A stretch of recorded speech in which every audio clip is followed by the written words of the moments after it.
peu de jeux, il y en a au moins deux.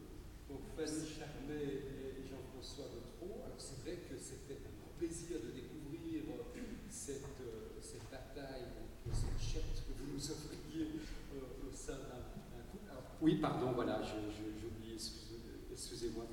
Et Fanny Charmet, vous avez, évidemment, je ne peux pas imaginer que vous avez appris le patois dans votre jeunesse. Pardon, je ne pense pas que vous avez appris le patois dans votre jeunesse. Alors comment êtes-vous venu à 7 ans? Comment vous en êtes-vous emparé? Eh bien, d'abord, merci de m'accueillir à cette table ronde. C'est une bonne question.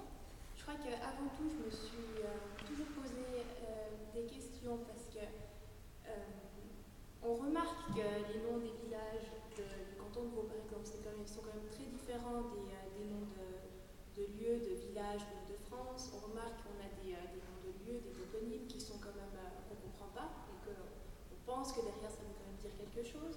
On a des noms de famille qui sont quand même très, très différents ici de France, je dirais, qui sont très typiques. Et finalement, il y a toujours, enfin moi j'ai toujours ressenti cette langue derrière le français qu'on parle tous les jours. Et c'est vrai qu'il y a beaucoup de mots qu'on utilise aussi qui sont de français régional, on parle de ça, mais qui viennent beaucoup du patois. Et donc, je me suis toujours rendu compte quelque part, enfin assez tôt rendu compte qu'il y avait qu'il y a eu, ou qu'il y a encore un peu cette langue cachée quelque part derrière ce français qu'on croit parler. Mais et je me suis, j'ai toujours voulu savoir qu'est-ce qu'il y avait là-dedans. Langue cachée, peut-être je vais me tourner vers Norbert Furet pour poser alors une question que vous avez sans doute évoquée ce matin dans votre communication. Est-ce que cette langue cachée qui se cacherait justement derrière le français évoque toute autre chose, ou est-elle également, ou a-t-elle été une langue de communication, ou véhicule-t-elle d'autres choses, d'autres réalités? Quelle question? Je ne sais pas très bien quoi répondre à cette question. Je dois dire. Elle a été pratiquée, donc j'ai envie de la mettre disons, pas seulement en parallèle, mais peut-être en position. En patois, on l'a vu, il y a toute une musicalité, il y a toute une manière de s'exprimer, il y a même une manière de se comporter. J'étais étonné, vous l'avez sans doute remarqué aussi, combien les gens qui parlent patois ont tout d'un coup une présence qui semble plus s'affirmer parce que c'est porté par une musique. Alors, est-ce que c'est une langue qui peut tout dire, ou est-ce que c'est une langue qui ne peut pas tout dire? J'en ai parlé un peu ce matin. Donc, c'est une langue comme toutes les autres langues.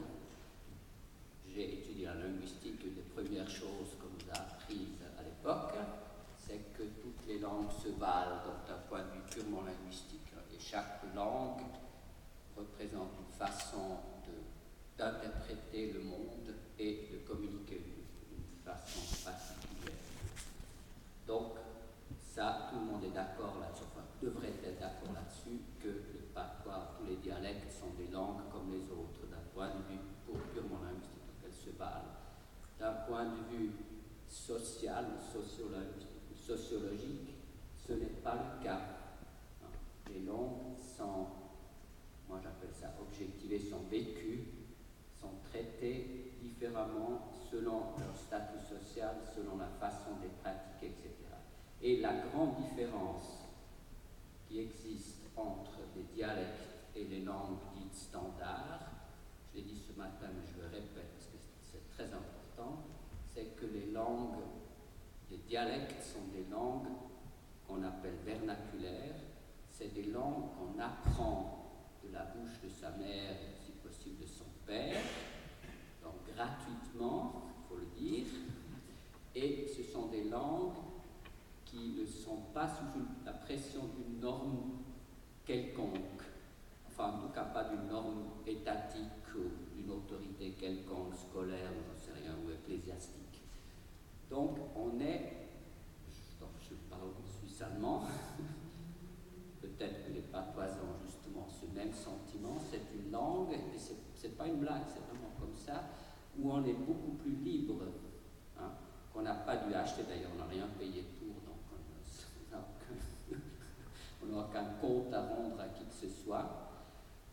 Donc, on se sent libre, il n'y a personne qui vous dit c'est faux ce que tu dis, hein, ou tu mélanges, il y a toujours des puristes. Hein, moi je parle un dialecte zurichois, enfin, l'autre parle un zurichois, tout en étant en canton de Saint-Gall. Ma mère est appenzelloise, donc puis j'étais à Einsiedeln avec des gens qui venaient de la Suisse un peu partout. Donc je parle un suisse allemand moyennement pur, hein, mais personne ne va me dire, personne de normal va me dire, écoute là, d'accord. Et en plus on joue avec, je travaille à Berne, alors je m'amuse un peu de dire un mot bernois. Hein. Voilà, et puis alors que les langues standards, c'est des langues où vous avez une pression d'un homme qui est forte. Juste, j'arrête, ma belle-mère, qui est justement qui est fribourgeoise, qui est de cette génération qui n'a plus transmis le patois à ses enfants, elle dit toujours, donc elle comprend encore le patois et puis elle adore parler avec les patoisans, mais elle dit toujours, je parle mal le français. Elle ne se sent pas à l'aise. Et c'est dramatique. Bon, et puis, enfin, je dis, pas malheur, mais enfin, moi je trouve que c'est dramatique. C'est grave de dire de sa propre langue, je la parle mal, d'avoir l'impression qu'on fait tout le temps des fautes. Je vous remercie, M. Führer, de poser un peu la question aussi du statut du parler alémanique par rapport au patois qui s'exprime encore en Suisse romande. Vous avez dit que vous pouviez emprunter des mots bernois, que par ailleurs il y avait du saint-gallois, de l'appenzellois, avec cette grande différence, c'est que tous ces parlers, à peu de choses près, peuvent se comprendre. On peut se comprendre entre un bernois et un appenzellois, un turgovien et un bernois. N'est-ce pas là aussi une des forces du parler alémanique que d'unifier depuis de nombreux siècles une région, contrairement au patois roman? Je ne vais pas monopoliser la parole. Ouais. Non, on a parlé un petit peu de ce matin. Donc, justement, un des handicaps des dialectaux en Suisse romande, c'est l'intercompréhension qui est un peu moins évidente. Elle n'est pas si évidente que ça en Suisse allemande non plus, mais elle est moins évidente qu'elle ne l'est en Suisse allemande. Et peut-être aussi l'écart entre le français standard et les patois est plus grand qu'entre les dialectes alémaniques et l'allemand standard. En plus, il ne faut pas oublier qu'en Allemagne, vous avez aussi des dialectes. On n'est pas les seuls germanophones à parler des dialectes, vous oubliez parfois ça. Et entre parenthèses, ce qui est exceptionnel dans le monde, ce n'est pas la situation suisse-allemande, c'est la situation suisse romande. Donc la perte des dialectes, c'est ça qui est l'exception historique. Hein. Normalement, vous avez encore des dialectes, vous avez ce bilinguisme vertical dans les pays normaux. Donc, il y a cette diversité et justement ce bonheur, cette chance que malgré la diversité, on se comprend tout en étant obligé assez souvent de poser des questions. À Berne, à peu près chaque mois, j'apprends un mot nouveau. Et je suis contre. C'est ça qui est la diversité, je l'ai dit ce matin. C'est ça, la chance d'avoir une diversité, d'être confronté à d'autres parlers. C'est génial. Est-ce que vous voulez plus? Une question. Avec un micro, peut-être. Je ne suis pas vraiment d'accord avec ce qui a été dit, puis comme je suis une patoisante romande, de dire qu'on peut s'intercomprendre. D'abord, les fribourgeois et les vaudois se comprennent relativement facilement, une fois qu'on a compris les petites différences. Et c'est un petit peu comme vous dites en suisse allemand, on doit se poser des questions, comme vous dites ça, comme on doit s'ajuster un petit peu. Personnellement, je parle beaucoup de patois avec les Savoyards, je parle avec les Valdotins, nous avons des fêtes interrégionales. On en a une en Savoie il n'y a pas longtemps, et nous parlons le patois ensemble. Ça demande un exercice, et puis ça demande, par exemple, dans le Val d'Ost, c'est comme dans le Valais. Avec les Valaisans, c'est très difficile de se comprendre, parce que les patois du Valais ont évolué dans des vallées fermées, et c'est très difficile de se comprendre. Et même à l'intérieur du canton, je pense qu'ils ont, enfin, un Valaisan pourrait dire, mais même à l'intérieur du canton,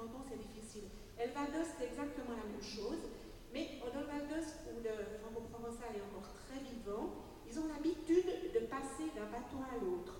Donc c'est facile de parler avec certains valdôtains qui ont cette habitude de s'adapter à un autre patois. Donc je pense que les dialectes, les patois du franco-provençal sont aussi intercompréhensibles, mais ça demande un peu d'exercice. Merci de cette compréhension au service des langues qui communiquent. Monsieur Gautreau, quel patois parlez-vous et quel patois aviez-vous envie d'apprendre? Alors, moi, je suis des cours avec M. Gué, où on apprend en fait le patois du Jorat. Et il faut vraiment se concentrer sur les patois qui restent, parce qu'il y en a beaucoup en fait. Dans le canton de Vaud, on en retrouve un peu au Pays d'en Haut ainsi que dans le Jorat. Dans les autres endroits, ça devient très rare. Alors, il faut vraiment trouver les endroits où il y a le plus de patoisans pour l'apprendre. Vous aviez envie d'apprendre le patois pour quelle raison? La question est un peu brutale, peut-être la réponse sera poncilleuse. Alors, pour deux raisons. En fait, j'adore l'histoire. Et puis, au bout d'un moment, on se dit, si on veut connaître vraiment plus l'histoire fait partie aussi des gens. Alors, avec le patois, on peut se concentrer sur l'histoire des gens, et ainsi on peut mieux comprendre le canton de Vaud. Et pour aussi, ce qui m'a passionné en fait, depuis le départ dans le patois, c'est que j'ai deux grands-pères. Un qui parlait très bien le patois depuis l'enfance, mais je n'ai jamais entendu parler le patois. Donc ça interpelle un petit peu. Et un autre grand-père, le second, qui lui l'avait entendu par sa grand-mère, mais ne le comprenait, mais ne le parlait pas. Par contre, quand j'étais tout petit, il me rendait sensible chaque fois qu'on allait dans des régions différentes de canton de Vaud. Il disait, écoute, ce monsieur-là, il a vraiment l'accent de la Broye. Celui-ci, il a vraiment l'accent du Jura-Vaudois. Celui-ci, peut-être l'accent du Chablais. Et c'est comme ça qu'au fait, j'ai eu un peu cette musicalité. Et après, j'ai commencé vraiment à m'intéresser au patois. Je pense vers l'âge de 15 ans, tout seul, un peu comme Fanny, parce que on ne savait pas vraiment ce qui se passait sur le patois. Et je croyais qu'à ce moment-là, que c'était un peu perdu. Merci de ces témoignages. C'est vrai que se pose une autre question, c'est celle de la présence ou de la disparition du patois. Norbert Ferrer vient d'y faire allusion, disparition en Suisse romande de cette langue. Comment imaginer, Fanny Charmet, une transmission possible? Par quels canaux, par quelles institutions? C'est une question très difficile à mon avis, parce que c'est un peu la difficulté qu'on a eue ces dernières années, avec justement la mort de ce patois, parce qu'il n'y a justement pas de chemin valable qui a été trouvé pour ça. À mon avis, c'est une question que tout le monde devrait se poser, parce que c'est... vous posez là un grand...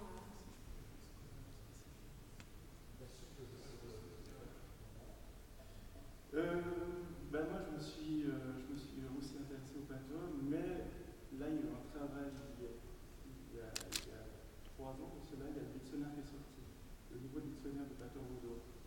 Et on était un certain nombre de personnes qui, arrivaient à le lire, on se disait, mais on n'arrive pas à le parler ce patois, parce qu'il y a une grande différence entre la lecture et la prononciation. Ainsi, un certain nombre de personnes avons décidé qu'il serait nécessaire de mettre en CD avec le dictionnaire. C'est comme ça qu'est sorti le petit livret que vous avez devant, le dictionnaire là devant, sur ces patois vaudois. Là, il y a des enregistrements qui sont anciens et nouveaux, donc ça faisait une palette assez large avec des accents. Et pendant qu'on faisait cette recherche d'anciens documents, je n'ai profité pour demander à tous les patoisans qui faisaient partie de l'amicale, ainsi qu'à l'extérieur, et je peux aussi vous demander aussi après pour ceci, c'est que j'ai demandé au fait des cassettes ainsi que des vieux disques, car certains avaient aussi des disques qui sont fort rares parce qu'il y a souvent un exemplaire, les cassettes la même chose, qui me les prêtent afin que je puisse les numériser. Et ces cassettes, je les ai numérisées, elles seront là, il faut que je finisse mon travail après pour savoir qui étaient les personnes qui parlaient sur ces cassettes, d'où elles provenaient, auprès de quelle date elles ont vécu. Et c'est comme ça qu'on a fait le travail. Ensuite, j'ai connu Jacques Monnier qui se trouve au 2e rang là-bas, avec la main levée. Et qui demandait la parole. On va lui la donner. Et puis avec lui, au fait, nous travaillons à faire en site internet du patois vaudois. Donc c'est www.patoisvaudois.ch. Sur ce site, vous pourrez retrouver des textes, mais surtout ce qu'on privilégie maintenant, c'est vraiment l'écoute ainsi que les films. Et parallèlement aussi, là, pendant cet hiver, là vous avez vu en film avec les enfants. Alors j'ai aussi mon ami qui lui est directeur de chorale, qui s'intéresse aussi au patois. Et là, cette année, à Boudon, il y a la Société d'Assaut d'Amel qui fait partie des costumes vaudois, mais qui ne connaissait plus le patois du tout. Alors nous avons décidé de faire quelques scénettes en patois. Ce qui n'a pas été facile, parce que les gens ont dû apprendre la prononciation, on a fait des disques de prononciation et tout ça, et on a fait rechanter et compter quelques parties de scénettes en patois. Et là, vous avez des enfants qui ont appris le patois justement sur scène, dont les plus petits avec 4 ans et les plus âgés mettons 10 ans. Donc tout à fait prometteur que cette mise à l'épreuve du patois. Monsieur Mounir, j'aimerais que vous preniez peut-être le micro pour nous présenter ce site internet sur le patois vaudois. Alors, le site internet, c'est qu'un début. Moi, je suis patoisan valaisan de ma mère, c'était sa langue à elle, donc, mais ce n'est pas ma langue maternelle. C'est ce qui est un peu bizarre dans l'appellation langue maternelle, n'est-ce pas ? Mais quoi qu'il en soit, je pourrais vous parler du site, mais le site, bien sûr, il sera vu que par les jeunes. Et comment est-ce que les jeunes vont aller vers le site ? Et il faudrait déjà qu'ils aient une bonne image du patois. Alors j'ai l'impression que la grande difficulté, c'est changer l'image du patois. Comment est-ce qu'on peut faire cela ? Si on avait des agences de publicité qu'on pourrait engager pour faire une campagne pour changer l'image du vaudois, peut-être qu'on arriverait. On a beaucoup de personnes âgées qui n'ont pas nécessairement des idées pour faire du réseautage, pour faire de la publicité, pour toucher beaucoup de gens. Alors, je trouve que c'est vraiment ça un des points de départ. Et après, il faudrait avoir des initiatives, des infrastructures.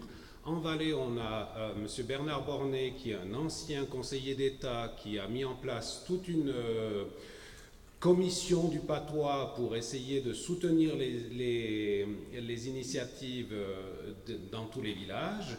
Mais il n'y a pas eu assez de centralisation et vraiment de soutien. On attend que les gens fassent tout seuls et après on est là, on dira oui, si vous avez besoin d'argent, je vous donne l'adresse de la loterie romande, ils vont vous aider. Mais en fait, les gens, quand ils veulent donner des cours, ils ont besoin d'un autre soutien. Et il y a plein de gens qui ont le savoir-faire, mais on ne sait pas, mettre les gens en réseau pour que ça avance. En Valais, on a la chance d'avoir 30 ans de retard dans la mort des patois par rapport au canton de Vaud, parce qu'on a encore des gens qui ont 60 ans, qui parlent couramment tous les jours dans leur village, mais malgré tout, il y a des choses qui sont à faire en urgence. Et même ces patoisans, eux, ils n'ont pas une bonne image de leur langue. Alors, ça ne veut pas dire être obtus que d'aimer le patois. Vous avez parlé de musicalité, je crois que c'est ça qu'on essaye de refaire venir en avant. Avant, c'était dans la famille. Maintenant, sur Internet, c'est une sorte de famille dans l'ordinateur. Les choses qu'on a, l'Internet, c'est dans la maison. Comme autrefois, le grand-père qui était là, qu'on pouvait entendre. Donc, ce serait une voie, mais il faut les faire... il faut mettre ça sur place, mais surtout changer l'image du patois. Merci, M. Mounir, de ce témoignage et surtout des perspectives. Madame Charvet, je crois que vous vouliez réagir justement dans ce souci de transmission. C'est vrai qu'on peut imaginer une nouvelle visibilité du patois sur Internet, mais enfin ce sera toujours un patoisan virtuel, pas un patoisan vivant. C'est peut-être un des problèmes qui se pose dans la transmission, c'est que les locuteurs soient bien ici présents et qu'ils parlent de visu en patois avec quelqu'un d'autre. C'est peut-être un des problèmes que vous vouliez reprendre, Charles. Il y a les conversations vidéo sur Internet. On vous entend mal. De nos jours, juste pour préciser, il n'y a plus les mêmes... le virtuel et le réel n'existent pratiquement plus. Et les gens n'ont pas encore compris cela. Qu'en fait, vous pouvez avoir des conversations en direct par Internet et les gens pourraient très bien apprendre en direct le patois sur Internet. C'est juste pour compléter ce que vous venez de dire. Pardon. Madame Charles. Oui, c'est ce que je voulais ajouter surtout, c'est que la prochaine l'étape obligatoire maintenant pour la diffusion de ce patois, c'est obligatoirement Internet. On est obligé de passer par là pour intéresser les gens à aller chercher cela sur Internet. Je pense que, en tout cas les jeunes surtout, on mérite de mentionner la traduction d'Astérix, par exemple, en patois vaudois, qu'a mentionné tout à l'heure Laurent. C'est vraiment un pas vers le jeune que de faire ça. Et après, en voyant une bande dessinée qui est en patois, on peut tout de suite se dire ah, mais c'est actuel, c'est quelque chose c'est vraiment un pas dans la direction des jeunes et après qui s'intéressent à les regarder plus loin sur Internet. Ça ouvre quand même quelques questions, notamment sur, je dirais, effectivement, se dire que tout est accessible sur Internet, y compris le patois, c'est susciter sans doute une curiosité, mais il y a peut-être plus qu'une curiosité ou qu'une offre supplémentaire qui serait patoisante sur Internet, c'est de savoir comment cette langue, un jeune aujourd'hui peut l'apprendre. J'aimerais bien que vous puissiez nous répondre puisque vous le pratiquez. Comment on l'apprend? Est-ce que vous avez imaginé apprendre le patois vaudois que vous pratiquez uniquement sur Internet, ou avez-vous besoin de l'apprendre, de le pratiquer, de vous frotter avec des patoisans pour que cette langue vive un peu mieux? C'est vrai qu'on est obligé à un certain moment de l'entendre, ça c'est sûr. Et moi je n'ai pas pu l'apprendre sur Internet parce que déjà je ne l'ai pas vraiment appris, mais en plus ça n'existait pas encore. De toute façon pour n'importe quelle langue c'est obligé d'avoir des locuteurs, en tout cas des textes, pour qu'on puisse entendre la vraie prononciation. Et je pense que le travail que fait notamment M. Gautreau est particulièrement intéressant parce qu'il enregistre vraiment les derniers locuteurs et ou les enregistrements qui ont déjà été faits, les reprises. Et c'est comme ça qu'on va pouvoir créer des méthodes d'apprentissage du patois.